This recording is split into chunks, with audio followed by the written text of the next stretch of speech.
ரொம்ப சந்தோஷம். வேர்ல்டில் இன்றைக்கி ஒரு ஆள் நான் தான் ரொம்ப சந்தோஷமாக இருப்பேன்னு நினைக்கிறேன். ஐ திங்க் ஏன்னா அண்ணன் கையில் இன்றைக்கி என் பொண்ணுக்கு பேர் வச்சுருக்கேன். எங்கள் அண்ணன் பொண்ணு மார்க் எடுத்தது, அது மூலயமா வந்து நான் என் பொண்ணுக்கு பேர் வச்சுருக்கேன். ரொம்ப சந்தோஷம். பெரிய விஷயம் யாருமே பார்க்க முடியாது இல்லையா, ரொம்ப ரேர். அவர் பார்க்க விருப்பப்பட்டாலும் அவருக்கு கமிட்மெண்ட் இருக்குது, டைம் இங்கே கிடைக்காது.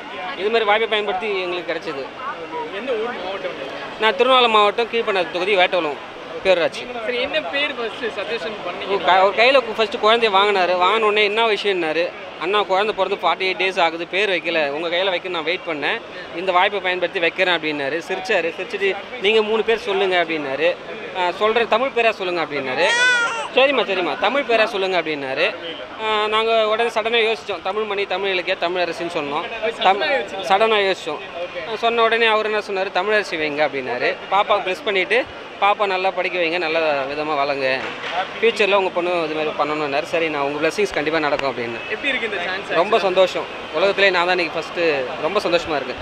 Be happy. என் பொண்ணு கொடுப்பேன். பிறந்த 48 நாளில் தளபதியை பார்க்கறது பெரிய விஷயம் இல்லையா. நான் 25 வருஷமாக வெயிட் பண்ணேன் தளபதியை பார்க்க. ஆனால் என் பொண்ணு 48 நாளில் பார்த்துட்டா. பெரிய விஷயம். நீங்கள் சொல்லுங்கள், ரொம்ப சந்தோஷமாக இருக்கு அண்ணா.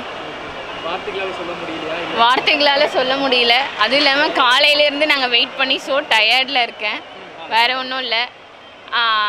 அண்ணன் பேர் வச்சதில் ரொம்ப சந்தோஷம். வேறு எதுவும் சொல்கிறதுக்கு இல்லை. ரொம்ப சந்தோஷம். அதுதான் நான் வாழ்க்கையிலேயே நினச்சதில்லை, தளபதியை மீட் பண்ணுவேன்ற எண்ணம் நினச்சதே கிடையாது.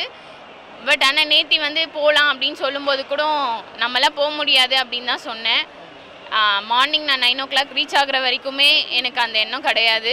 பட் என்னை செக்கிங் பண்ணி உள்ளே அமிச்சோடனே தான் அப்போடா நான் இன்றைக்கி தளபதியை பார்க்கலாம் அப்படின்ற ஒரு எண்ணம், ஒரு சந்தோஷம் வந்துச்சு எனக்குள்ளே. என் பொண்ணால் இன்றைக்கி நானும் எங்கள் ஹஸ்பண்டும் தளபதியை மீட் பண்ணியிருக்கோம். அவர் கையில் என் பொண்ணை கொடுத்து வாங்கினதுல எனக்கு ரொம்ப சந்தோஷம். என்ன சொன்னார்? நீங்கள் உங்கள் பொண்ணுக்கு பேர் வைக்கணும் அப்படின்னு சொல்லும்போது என்ன சொன்னார்? பேர் வைங்கன்னு சொன்னேன். நீங்களாம் 3 பேர் சொல்லுங்கள் அப்படின்னு சொன்னார். தமிழ் பேர். சடனாக தமிழ் பேர் 3 பேர் சொன்னோம். அவர் தமிழரசி அப்படின்னு வைங்க அப்படின்னு சொல்லிட்டாரு. நீங்களாம் அறிவிங்க என்ன அப்படின்னு சொன்னப்போ, இல்லை உங்கள் கையிலே நான் கையில் குழந்தைய வச்சுக்கிறேன், நீங்கள் மைக்கில் வாங்கி நீங்கள் அறிவிங்க அப்படின்னு சொன்னார். அது ரொம்ப சந்தோஷமாக இருந்துச்சு. வாழ்க்கையிலே மறக்க முடியாத மூமெண்ட் இது. லைஃப்பில் நடக்குமான்னு தெரில. லைஃப் லாங் இது மறக்க முடியாத ஒரு விஷயம்.